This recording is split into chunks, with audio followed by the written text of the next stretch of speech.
a man that just wanted to serve his king, his country, and his God, was murdered by that same king.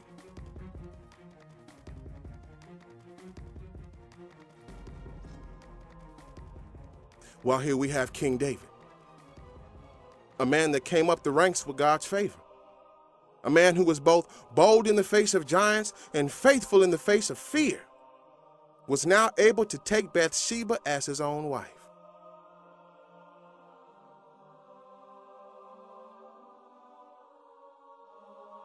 Now, if that was the end of the story, how tragic of a story would that be?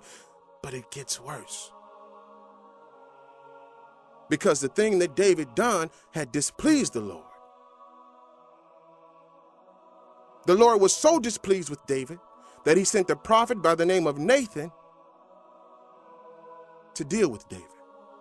And Nathan started by telling David a story. The story that Nathan told David is as follows. There were two men in a certain town, one rich and the other poor. The rich man had a very large number of sheep and cattle, but the poor man had nothing except one little lamb that he had bought. He raised it, and it grew up with him and his children. It shared his food, drank from his cup, and even slept in his arms. It was like a daughter to him. Now, a traveler came to the rich man, but the rich man refrained from taking one of his own sheep or cattle to prepare a meal for the traveler. And instead, he took the lamb that belonged to the poor man and prepared it for the one who had come to him. What a story, right? I mean, who wouldn't feel anger after hearing a story like that? No one likes a bully or a cheat. Everyone roots for the underdog and wants to deal with the bully directly, right? I mean, if you have the power, you feel like if that was me, or why couldn't I have been present because I would have dealt with that? And King David was no different. The Bible tells us that David burned with anger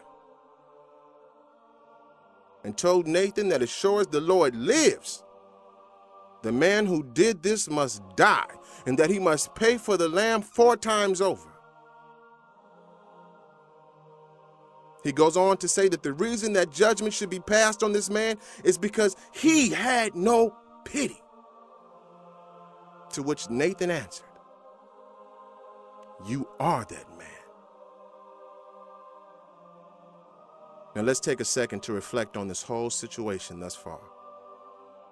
King David wanted to have and was willing to do things that were displeasing to the Lord. David had a complete and total disregard for Uriah in this situation. I believe he had to have some regard for Bathsheba because he brought the situation to her. Even for those who would say she was complicit in the situation, David was her king and not her his queen. God had anointed King David as one to maintain order and not the other way around. So to have Bathsheba, David was willing to break the commandments of God and not only covet his neighbor's wife, but also murder his neighbor because he could not beguile him into sleeping with his wife in order to cover up his wicked act. An act that produced a pregnancy, one that David was willing to use deception to keep hidden. Now Nathan goes on to tell David what the Lord had placed upon his heart to say. Nathan first does the Lord's will by reminding David of all that was done for him. Nathan tells David that the Lord made him king over Israel, and he was delivered from the hand of Saul by no one but the Lord. He reminds David that he was given his master's house and his master's wives. He was also given all of Israel and Judah. Now here's a very important thing to understand. The Lord also said he would have given David even more if all that had been too little.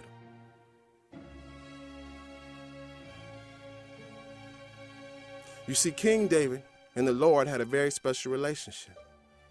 And this is why the Bible tells us that the Lord felt his word was despised by David, because he had done an evil thing in the Lord's eyes. Nathan then confronted David with the truth of his actions and told David that he in fact killed Uriah and took his wife. Not only did he kill Uriah, one of his own, but he did it with the sword of an enemy of God. You can have, but I have to take. You can have, but I have to take. You can have it, but I have to take this. When God knows that you will eventually get it, he doesn't always require your life because of the sin you committed. But that's another topic for another time. But his word will stand. You will reap what you have sown. The trap that you set for another will also ensnare you. Your space has a predetermined inventory. And if you include something that is not on the list, you will be required to make room for it. And that's what I mean when I say you can have, but I have to take. You can have that drink and have that car and have the freedom to drive that car after having that drink, but your freedom will eventually be taken, if not your life. You can have that relationship with a person that you barely know and be as sexual and as freaky as you want to be, but your health will be taken, if not your life. Your peace of mind will be taken, if not your life. Your youth will be taken as you raise that baby, if you are even alive to do so. Your happiness will be taken as you learn that the man you had a child with is not ready to be a father, if you are alive to come to that understanding.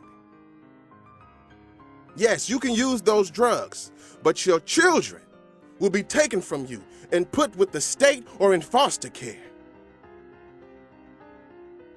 You can have your revenge even, but eventually your freedom will be taken, and then your life. You can have, but I have to take.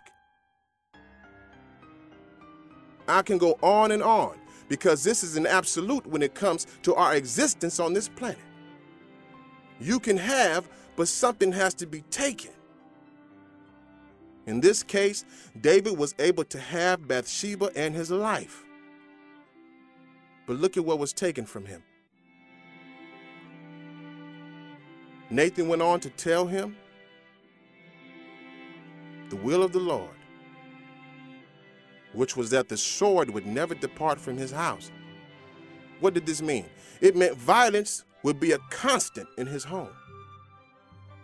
David was told that calamity would come upon him from his own household. He was told that his wives would be given to one close to him, and that he would sleep with David's wives in broad daylight.